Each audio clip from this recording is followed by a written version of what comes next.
Sarasehan Indonesia Hijau dan aksi tanam pohon dilaksanakan dalam rangka tasyakuran Harlah ISNU ke-25 oleh ISNU UB.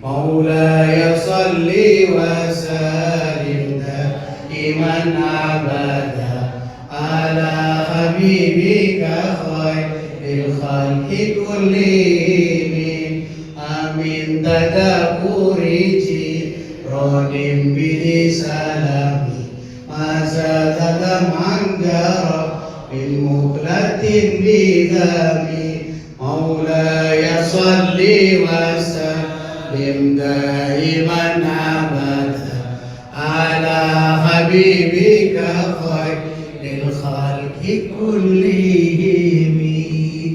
Itu doanya Imam Al-Bushiri. Burdah itu artinya selimut hijau yang berwarna hijau, seperti acara hari ini Sarasehan Indonesia Hijau.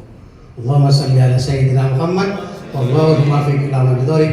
Assalamualaikum warahmatullahi wabarakatuh. Billahi minasyaitonir rajim.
Wa'fu anna wa'fir lana warhamna.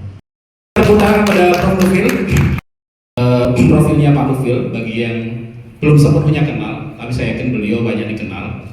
Beliau ini banyak mantannya, ya. Karena beliau mantan rektor, tentu banyak mantannya juga, mantan dekan jelas. Beliau mantan dekan Fakultas Pertanian, gitu. Terus juga mantan rektor satu periode Pak Nufil ya. Nggak jadi dua itu 2018 sampai 2022, dan beliau sekarang menjadi ketua Senat Akademik Universitas Brawijaya dan anggota Majelis Wali Amanat, anggota Prof ya, karena ketuanya masih profesor dari kampus sebelah Pak Muhajir maksudnya gitu. Dan beliau juga ketua nasional Pojak Ketahanan Pangan yang relevan kita bahas hari ini kaitannya dengan lingkungan, dan juga ketua Dewan Penasihat di ISNU level pusat, wilayah maupun cabang khusus Universitas Brawijaya. Nah, kita berikan lagi semangat pada Prof. Nufil merelakan waktunya untuk di hotel ini jadinya Swiss hijau. Nah, karena Swiss sudah hijau sebenarnya masa yang hijau Swiss. Nah, makanya kita geser nanti waktu tanam pohonnya di kesempatan yang lain dan agar lebih pas lagi.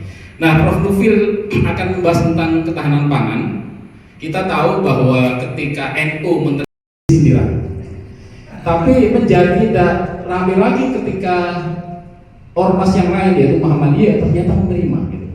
sehingga dia muncul ucapan dipisahkan oleh kunut, disatukan oleh akad, bukan ya, dipisahkan oleh kunut, disatukan oleh tambang. Nah, ini bahwa kita tidak ingin NU terus-terusan nyusu ke negara dan sehingga diberikan konsesi tambang untuk menghidup diri sendiri. Tapi yang harus kita ingat bahwa NU juga cukup progresif soal lingkungan. Kita harus mengingat ada beberapa forum NU, baik dalam level Munas Ulama, konferensi besar maupun muktamar, yang sudah memberikan fatwa tentang lingkungan hidup. Yang saya ingat ya, itu ada dua. Pertama dari muktamar NU di Cipasung tahun 94. Waktu itu Rois Tanfidianya adalah Yai Ilyas Ruhiyat di Cipasung. Fatwanya keras, merusak lingkungan itu haram. Ya. Dan bahkan tidak hanya haram, merusak lingkungan termasuk jinayah, hukum kriminal. Ya. Ini termasuk salah satu fatwa yang keras yang kemudian muncul dari NU. Yang terakhir juga soal terkait selain ada tanah ya di beberapa muktamar di 92, 97 dan 2021. Muktamar 33 di Jombang 2015 itu mengeluarkan fakta bahwa dampak eksploitasi lingkungan itu jika berdampak negatif, eksploitasinya haram. Kenapa? Karena eksploitasi lingkungan berkaitan dengan ketahanan pangan. Jika lingkungan rusak, maka masyarakat tidak punya akses yang layak untuk makanan. Kita tahu bahwa warga Nahdien banyak berprofesi di dunia agraris, menjadi petani, nelayan. Maka jika Mas Husni, yang kedua saya mohon maaf tadi mendahului. Saya berdiri di situ bukannya sedang, saya nggak bisa lihat PPT-nya itu, makanya saya nggak bisa. Ya, nah kalau begitu ya. Ininya juga diputar.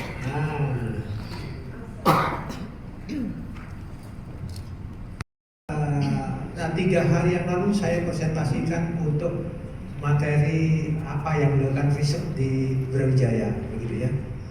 Baiklah, terus Mas, buat sekalian, jadi pada intinya pangan ini adalah hak asasi manusia di dunia ini. Orang hukum bisa lain, Universal Declaration Human Rights tahun 48 dan seterusnya, Rome Declaration of World Food Security and World Food Summit pernah, termasuk undang-undang 18 tahun 2013 itu yang saya salah satu penyusun draftnya yang termasuk yang kecewa, gitu lah ya. Jadi pada intinya adalah pangan itu adalah hak asasi manusia. Terus, nah, buat sekalian, apa yang terjadi kalau orang itu kurang pangan? Merubah makannya, kurangi makannya, kemudian orang tuanya itu juga ngalah untuk anaknya, kan begitu ya. Zaman-zaman dulu, ya waktu saya, mungkin saya paling senior di sini ya. Umur saya kemarin 66, sekarang lebih 1 hari. Ya, 66 paling senior kira-kira di situ ya. Tapi rambut saya masih putih dibandingkan Tor Rahmat itu udah. Ya, saya masih hitam ya. Wah, itu adik saya itu juga rambutnya hitam. Oh, bukan kopiahnya yang hitam ya. Apakah konsep, apakah model, apakah inovasi, apakah teknologi, wajib yang baru. Kalau swasembada mencari pangan, itu yang diurus komoditasnya. Pangannya cukup atau tidak, berasnya cukup atau tidak, kedelai itu. Tapi kalau ketahanan pangan itu manusianya, ingat, manusianya yang diurus ya. Yang bagaimana pangan itu tersedia, bisa akses dan penyerapan. 5% itu sudah disebut mandiri. Ya. Ada ketersediaan, ada akses pangan, ada penyerapan pangan, ada status gizi, kemudian ada stabilitas pangan. Ya. Jadi ini pengertian ketahanan pangan diadu segala dunia. Pada waktu itu saya mempunyai kawan, ya namanya Profesor Yonikura dari Jepang. Pangan mungkin nomor 1, tapi tidak ada yang nulis. Ya, kenapa Brazil itu tinggi? Karena hutannya banyak di sana, di Brazil. Kalau ada yang pernah ke Brazil, ya hutannya Brazil, ya kita nomor 2, macam-macam lah, pisang. Itu daerah-daerah Pasuruan sampai Lumajang itu pisang mulai dari sini sampai sini ada. Ya. Sampai segini ada pisang di sini. Ya. Pisang nggak ada Lumajang. Mana? Asli Lumajang ada nggak? Nggak ada, Lumajang aja ya. Ya. Ya, Bondowoso juga nggak ada ya. Surabaya nggak ada. Nah ini kehidupan Komunis Indonesia banyak yang nomor 1 kita. Wah ya. Ya ini luar biasa, kelapa, vanila, minyak kayu sawit, kayu manis, wih banyak ini. Ya. Hebat kan kalau lihat dari ini ya. Hebat.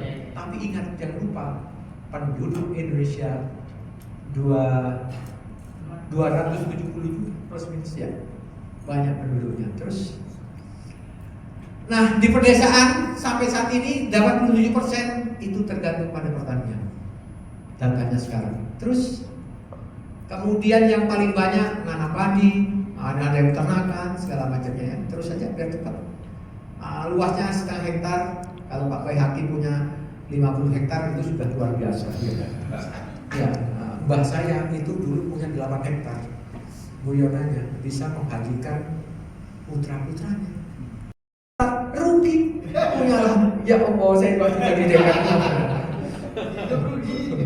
Ya, dari pertanian punya lahan 4 hektar di bawah Gria Satwa itu. Ya, disubsidi terus. Ya Allah, saya kira. Terus, ini paling banyak padi. Terus saja, biar cepat. Ya, ibu sekalian. Lahan ini umumnya terpusat di Jawa yang subur. Jadi Belanda menjajah Indonesia pintar, dilihat yang subur. Ya, di Jawa ini lahan paling subur. Ya bahkan lahan di Jawa ini ada yang mengatakan paling subur di dunia. Ya, dan ingat di Brawijaya termasuk hotel di sini. Saya masuk Malang tahun 77. Ya tahu persis daerah sini saya masih sawah semua. Ya disebut Sumbersari. Karena digeduk saja 1 meter, 2 meter sudah keluar sumber. Madura asli Pak, sering dengan petani jeruk di daerah Petung Sewu. Nah saya melihat petani sekarang itu mulai berkurang. Anak-anak mudanya sudah. Prof. Mufid, saya penggemar sepak bola loh. Saya pernah ketemu pemain Arema. Jadi jalan-jalan saya ketemu di Lampung, di ruang VIP nyebrang Lampung itu. Luar biasa pemain Arema itu. Makannya nasi padang, mereka masih merokok. Loh, kenapa kok ada pemain sepak bola? Maradona atau Messi tidak pernah makan gini, makanya masih bergizi, nutrisi. Bahkan Cristiano Ronaldo itu dari balik minumnya. Karena saya tidak kompetisi. Kalau di kompetisi saya boleh makan nasi padang. Apakah ini yang membuat timnas Indonesia itu harus naturalisasi? karena pemain aslinya, makanya nasi padang, nasi goreng yang di situ karbohidrat dan itu makanya babak pertama kalau sama juga babak 2 kalau sampai perpanjangan waktu atau adu penalti pasti kalah. Karena apa ya? Fisiknya menurun. Ini ketahanan pangan. Satu yang pertama, yang kedua ini pertahanan pangan dihubungkan dengan Menteri Pertahanan Pak Prabowo. Isu sejarah masa lalu. Namanya Napoleon Bonaparte itu menuju Vladivostok ketika mau menyerang musim dingin. Akhirnya mereka makan daging kuda karena kelaparan. Apakah pertahanan negara yang bersifat militer itu perlu disumbangkan bahwa tentara yang nggak makan itu berarti tentaranya bisa dikalahkan? Maka Napoleon kalah waktu itu. Ini isunya yang paling penting yang terkadang. Terima kasih. Assalamualaikum. Anak saya sepatunya itu nomor 43 guys sekalian. Sama ya. Anaknya mesti lebih tinggi daripada bapaknya ibunya ya, karena gizinya lebih baik sekarang ya. 43 karena saya nomor sepatunya, saya 41 ya, tingginya saya sudah kalah tingginya, jadi karena gizinya sangat baik ya. Kalau itu semuanya begitu ya menjadi bagus, kita otaknya bagus, fisiknya bagus ya, kedepannya harus begitu ya. Jadi fisiknya bagus, otaknya bagus, kuncinya adalah pada gizi. Pak Prabowo perbaikan gizi kan begitu ya, makan gratis itu maunya begitu.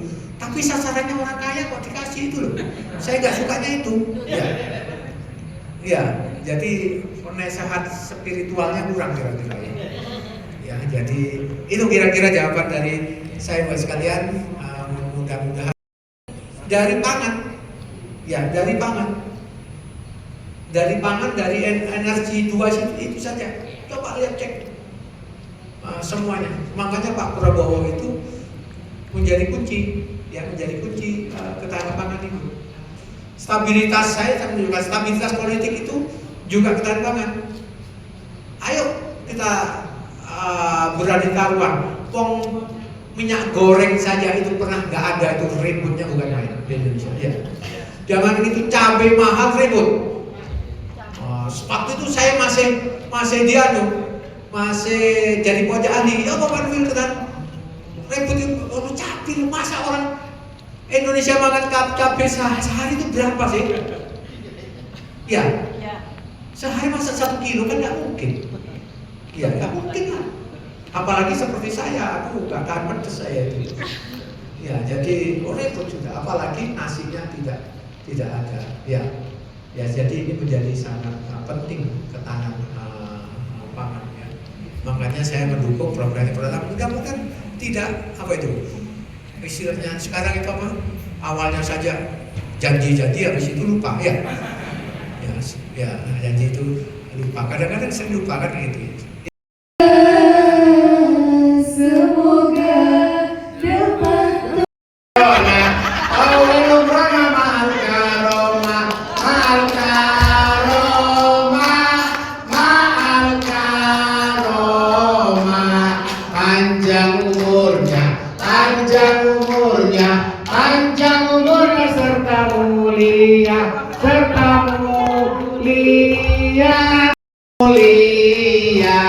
Bahasa Inggris Suramadu, lanjeng omora torodi mulje.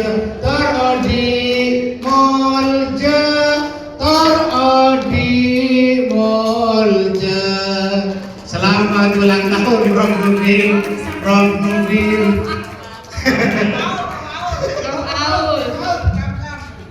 Tiga bahasa ada melanjutkan bahasa yang lain.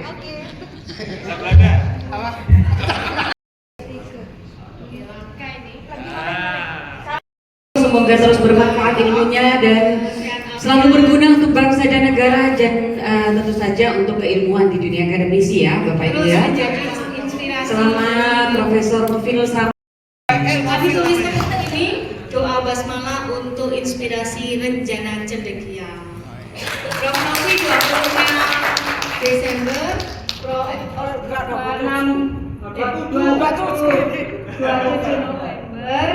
Prof. Mufil 28 kemarin. Akan di bidang yang lain, hukum, ekonomi, budaya, masuk pengembangan bahasa juga akan kita programkan ini. Kebetulan ini momennya bareng dengan ulang tahunnya.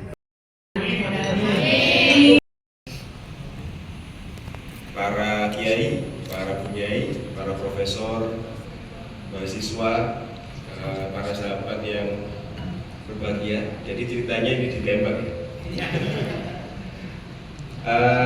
Jadi seharian kita sudah mendengarkan tahtim ada konklusinya begini ya. Ya oke. Izinkan saya menyimpulkan sedikit begitu saja. Meskipun tadi Pak Yusri juga sangat apik ya, versi dari Iran begitu luar biasa. Saya kira ISNU Universitas Brawijaya menjadi sangat relevan dan penting mengawal isu-isu strategis, termasuk isu-isu ketahanan pangan. Tadi Prof. Nofil sudah berulang kali menyampaikan komitmen pemerintahan baru ini untuk menjaga ketahanan pangan.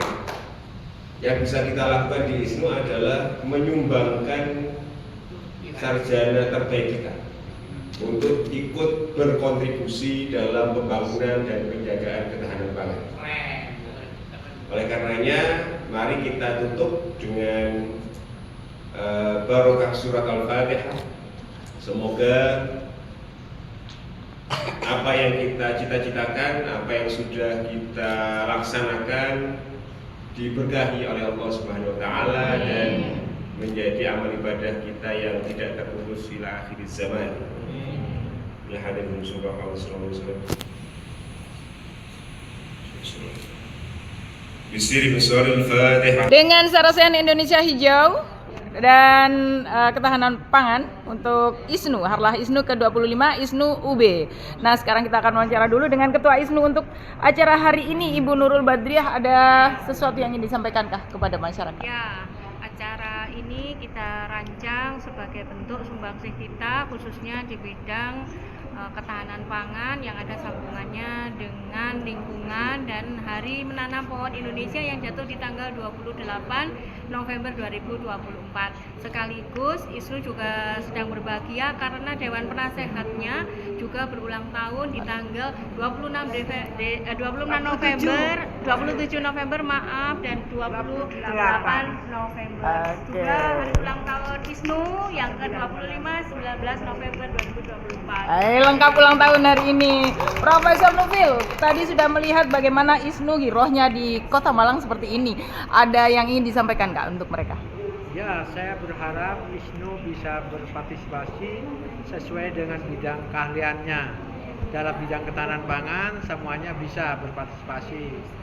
Ada ahli pertaniannya, ahli teknologi hasil pertaniannya, ahli peternakannya, perikanannya, ekonomi untuk bisnisnya, mungkin teknik pengairannya, segala macamnya. Jadi ISNU insya Allah punya ahli-ahli itu ke depan. Saya berharap bisa tampil lah nanti ke depan. Terima kasih. Oke, sumbangsi untuk negeri tercinta. Ada saya dengan Prof. Nufil, istimewa ada di Harlah ISNU ke-25, Sarasehan Indonesia Hijau dan Aksi Tanam Pohon Malang 29 November 2024 di Swiss Bell-In. Kita tadi sudah mengikuti Sarasehan, Prof. Ada satu yang menggelitik buat kita bahwa sebetulnya bukan tidak setuju dengan program makan gratis, tetapi lebih dispesifikan untuk siapa? Buat Anda di era Prabowo. Ya, menurut saya kalau orang yang mampu memberi makan anaknya ya sudah dibiarkan saja, dia kan sudah tahu gizinya segala macamnya. Sehingga prioritasnya adalah pada orang yang tidak mampu, anak-anak orang yang tidak mampu. Sehingga apa kelebihannya? Pertama, uangnya bisa dihemat untuk kegiatan-kegiatan yang lain. Yang kedua apa? Itu agama menganjurkan kita menyantuni orang-orang yang tidak mampu. Itu kan perintah agama. Sehingga demikian, kalau makan gratis itu dilakukan pada orang-orang yang tidak mampu, mempunyai nilai ibadah yang besar. Jika kita menyantuni orang-orang yang tidak mampu, meningkatkan gizi dan prioritasnya yang mampu ya sudah, kan begitu. Dan yang kedua, ada penghematan yang bisa digunakan untuk yang lain. Contohnya umpamanya apa? Peningkatan kesejahteraan guru atau beasiswa atau segala macamnya. Itu saja. Buat Anda, keterkaitan antara program makan gratis dengan ketahanan pangan yang ada di Indonesia ini nantinya akan seperti apa? Oh, sangat penting, sangat terkait, luar biasa menurut saya. Sehingga kalau itu makan gratis dilakukan, gizi meningkat. Maka kalau gizi meningkat, tanda kutip, itu akan memperbaiki fisik maupun mental atau IQ dari seorang anak-anak remaja kita ke depan. Sehingga ke depan akan ada kader-kader anak-anak kita yang unggul, begitu ya, bisa berkompetisi. Itu kuncinya memang di gizi, ya, gizi utamanya. Kemudian baru pendidikan, begitulah intinya seperti itu. Oke, terima kasih. Satu kata untuk ketahanan pangan Indonesia apa nih? Ketahanan pangan untuk seluruh warga Indonesia dan kita swasembada pangan. Oke, terima kasih dengan Prof. Nufil.